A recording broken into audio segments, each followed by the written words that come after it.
नमस्कार, स्वागत है आपका वीके न्यूज में। हाओ यांकी और नेपाल के प्रधानमंत्री केपी ओली तो आपको याद ही होंगे, जिनका इश्क पूरी दुनिया में मशहूर रहा। ओली इश्क में इतना मदहोश हो गए कि अपनी जनता को ही छोड़ चीन की बोली बोलने लगे। अब यही तो है हुस्न का जादू, जो कुछ भी करने को मजबूर कर दे।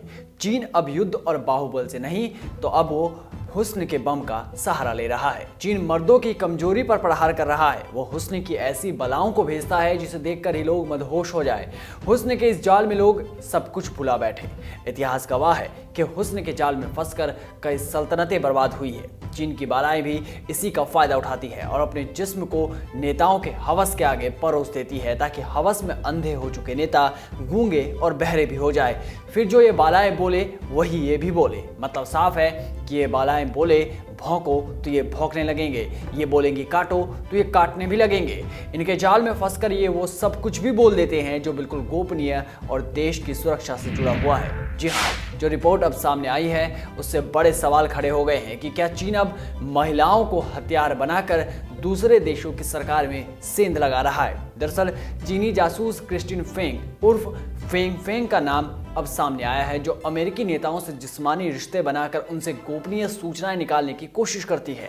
वो उन्हें अपने मीठे जाल में फंसाती है। एक रिपोर्ट में बड़ा खुलासा हुआ है कि चीन की जासूस माने जाने वाली क्रिस्टिन फेंग ने कैलिफोर्निया के नेताओं को अपना शिकार बनाया।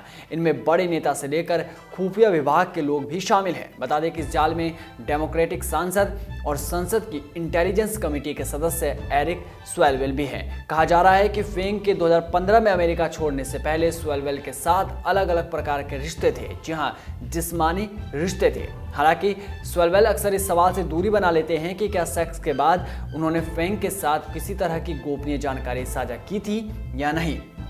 पर रिपोर्ट पर गौर करें तो फेंग ने फंड रेजिंग कैंपेन, जिस्मानी रिश्ते, अपने नेटवर्क को बढ़ाने के लिए अपने हुस्न का इस्तेमाल किया और कई राजनेताओं से अपने संबंध बनाए। स्वेलवेल उनमें प्रमुख निशाने पर थे। 2014 में उनके चुनाव के वक्त भी उसने फंड रेजिंग कैंपेन चलाया। हालांकि इसमें उन्होंने स्वयं किसी तरह का योगदान नहीं किया और ना ही कुछ गैर कानूनी काम हुआ।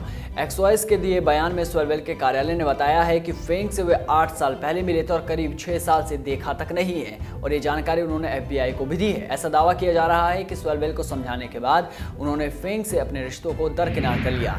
सिर्फ यही नहीं, फेंग के साथ अमेरिका के कम से कम 2 मेयर से भी रिश्ते रहे हैं, जिनमें से एक तो अभी भी फेंग को अपनी गर्लफ्रेंड बनाते हैं। स्वेलवेल का कहना है कि अमेरिकी चुनाव में राष्ट्रपति डोनाल्ड ट्रंप को मिली हार के बाद अमेरिका में जो स्थिति पैदा हुई है, इसलिए ये मामला अब उछाला जा रहा है। सीधे तौर पर देखें तो चीन अब दूसरे देशों के सरकार में दखलंदाजी करने के लिए हुस्न और जिस्म का इस्तेमाल कर रहा है। बता दें कि 2015 में ही फेंग अमेरिका छोड़कर चली गई।